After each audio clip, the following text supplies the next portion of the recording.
Amados irmãos, é um prazer estar falando com vocês esta noite. Nós estamos de volta ao nosso estudo, que fala a respeito da volta de Cristo, a nona parte do estudo. E na lição passada, ou no estudo passado, nós respondemos 3 perguntas que foram feitas. Como será o arrebatamento do crente, ou dos crentes? Onde os salvos passarão a eternidade? E a última pergunta: os ímpios serão arrebatados na volta de Cristo? Claro que não. É triste dizer isso, mas a Bíblia, ela afirma que os ímpios não serão arrebatados para a eternidade com Deus. É uma situação muito triste, mas é a realidade. A Bíblia afirma isso, e eu creio no que a Bíblia está dizendo.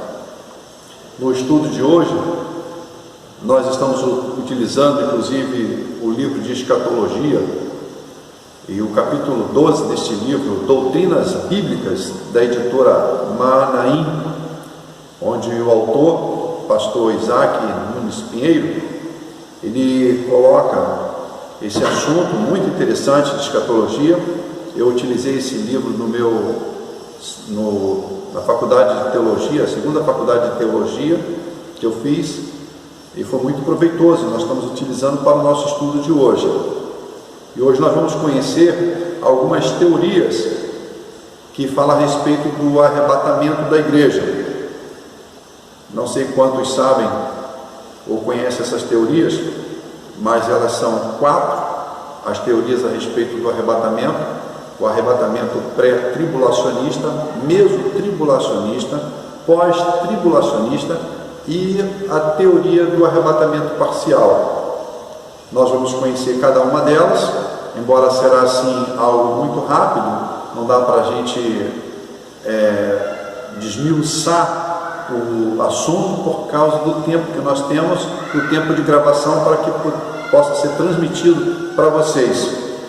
E a primeira teoria, que é a teoria pré-tribulacionista, ela ensina que o arrebatamento da igreja vai acontecer antes do período de 7 anos de tribulação e da revelação do anticristo. E dessa maneira a igreja não passará pela tribulação, segundo esse ponto de vista. E nesta teoria, a igreja ela é arrebatada antes que ocorra a tribulação, descrita no capítulo 24 de Mateus, uma descrição feita pelo próprio Jesus. E para provar esta teoria, eles arrolam, os teólogos, eles arrolam 4 pontos. E o primeiro ponto é que a promessa da igreja ser guardada da hora da provação. Em Apocalipse, eles usam a referência de Apocalipse capítulo 3, verso 10. A segunda prova que eles arrolam para defender este pensamento é que a remoção do aspecto da habitação no ministério do Espírito Santo exige necessariamente a remoção dos crentes, em 2 Tessalonicenses capítulo 2. E a outra prova é que a tribulação é um período de derramamento da ira de Deus, da qual a igreja já está isenta desse derramamento. Em Apocalipse 6, 17 e 1 Tessalonicenses 1, 10 e 5, verso 9. E a outra prova é que eles afirmam que o arrebatamento só pode ser iminente se for pré-tribulacional.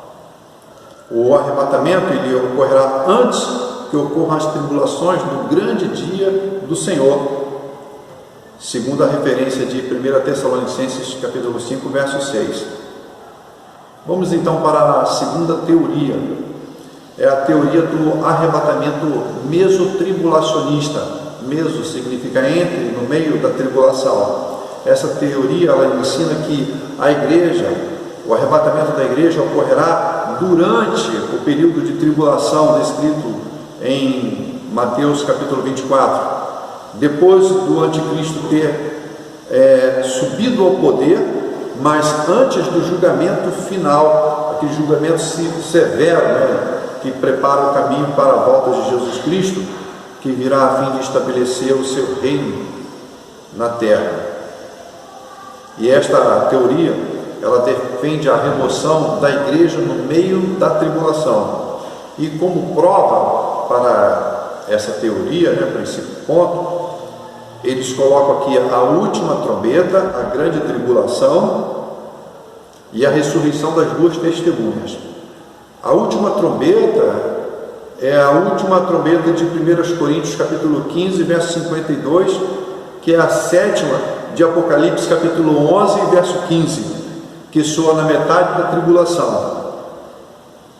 E a outra prova é a grande tribulação. A grande tribulação ela é composta apenas pelos dois últimos 3 anos e meio da 70ª semana de Daniel, que está no capítulo 9, do verso 24 a 27. E a promessa de libertação da igreja só se aplica a este período. Apocalipse, que é referência de Apocalipse 11, verso 2, capítulo 12, verso 6. E a outra prova, a última prova para essa teoria, é a ressurreição das duas testemunhas, como nós falamos. A ressurreição das duas testemunhas, ela retrata o arrebatamento da igreja, e sua ressurreição ocorre na metade da tribulação. A referência é Apocalipse capítulo 11, verso 3 e o verso 11 também. Isso é o que afirma o pensamento mesotribulacionista. A terceira teoria é a teoria do arrebatamento pós-tribulacionista. Essa teoria, ela ensina que o arrebatamento da igreja ocorrerá ao final da tribulação e que será removida no fim do período quando Cristo voltar em poder. O arrebatamento ele é distinto da segunda vinda, embora seja separado dela por um pequeno intervalo de tempo. A igreja permanecerá na terra durante todo o período da tribulação. E como prova, eles também arrolam 3 pontos, que são o arrebatamento e a segunda vinda, a preservação da ira e que há santos na terra. O arrebatamento e a segunda vinda são descritos pelas mesmas palavras. E a segunda prova, que é a preservação da ira, a preservação da ira significa a proteção sobrenatural para os crentes durante a tribulação, na libertação por ausência, assim como Israel permaneceu no Egito durante as 10 pragas, mas foi protegido de seus efeitos. E a última prova para defender esse pensamento é que há santos na terra. Durante a tribulação, há santos na terra.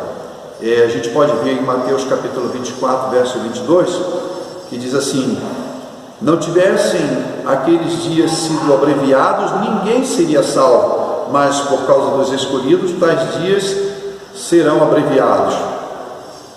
E a quarta e última teoria do arrebatamento é o arrebatamento parcial. E o que ensina o arrebatamento parcial?